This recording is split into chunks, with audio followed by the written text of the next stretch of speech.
So our next level, we're going to start lying onto the back. And then gently resting your head into your hands. Maybe just gentle fingertip touch, elbows nice and wide. Be careful of any, so be careful of the neck problems. Just make sure you're not pulling on the head or the neck of this. So we'll keep the elbows up nice and wide. And then to begin with, before we lift the head, we're just going to do a little nod with the chin. And then back. So think about the back of the head onto the ground, just sliding up and relaxing back. So I'll gently engage our deep neck flexors before we lift the head up. So we do a tiny little nod. The hands are here for very gentle support. Don't pull on the head. We'll let the neck muscles do some work. So we lift the head up. And if that feels okay, you can think about rolling up. So you can look over those knees. And then relaxing back down. So it's engaging through the front of the body. You're breathing out as you're rolling up. Breathing in as you're rolling back down.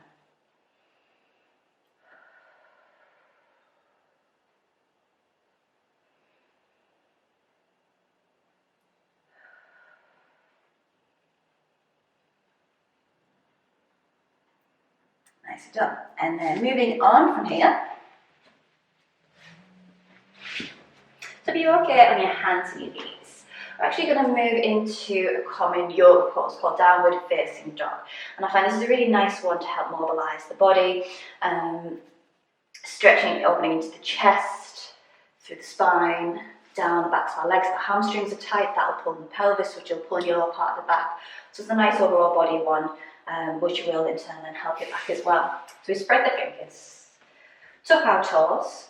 Keep a bend to the knees to begin with. So you let those sit bones lift towards the sky. The chest feels like it's falling through the arms, and we look towards our feet. So we've got the heels being on the ground, mind up, just let them relax. And if you can, then straighten it a little bit, but don't let it, your hamstrings are tight, don't let it push you forwards into this plank position, because this is hard work.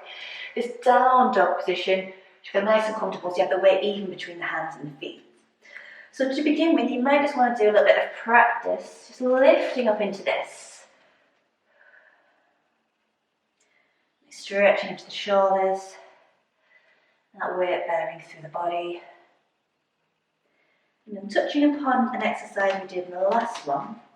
If this feels okay here, we can then move forwards into that plank position, hold, don't let those hips collapse down again, push those heels away, and then gently back. Forwards and back. Really important, don't hold the breath. Maybe think about that lengthening of the lower part of the back. We don't want to tense and brace the whole of the body. Just where it feels comfortable and natural for you.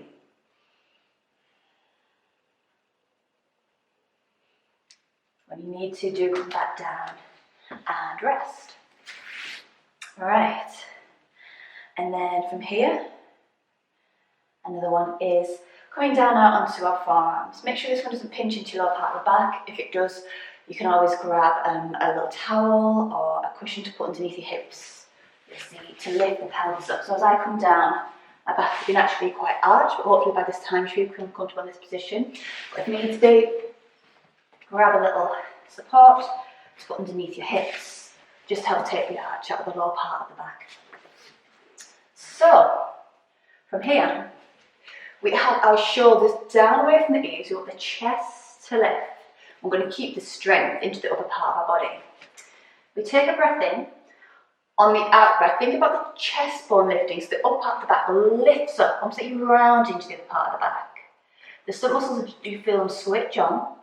So we start to lift the hips and think about peeling away from the mat.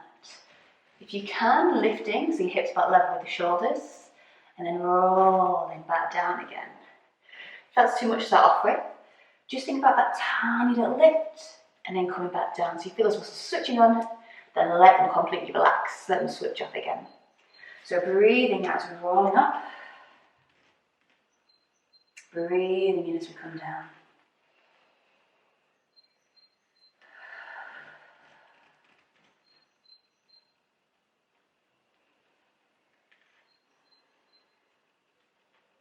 Okay, we might repeat this for about a minute or so.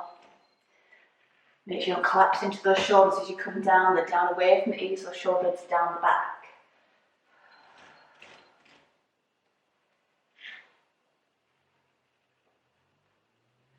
And that's your level. Moving on to our last level of our shoulder bridge. So we roll up. Like level 2, we bring the strength onto one side, straighten the leg away, keep those hips lifted, but now we can add in a pulse. So you're pulsing that leg up and down, so the momentum of this leg is working the opposite side of the back of the hip, those glute muscles to keep the hips lifted. We bring the foot back down, and then we roll back down.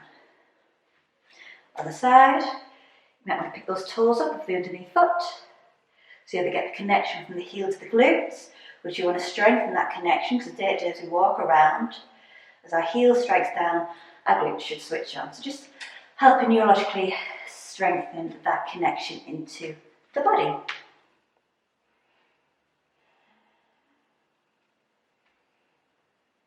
And again, once you finish those, you might go and do it for a minute or so, until you feel tired, have a little stretch.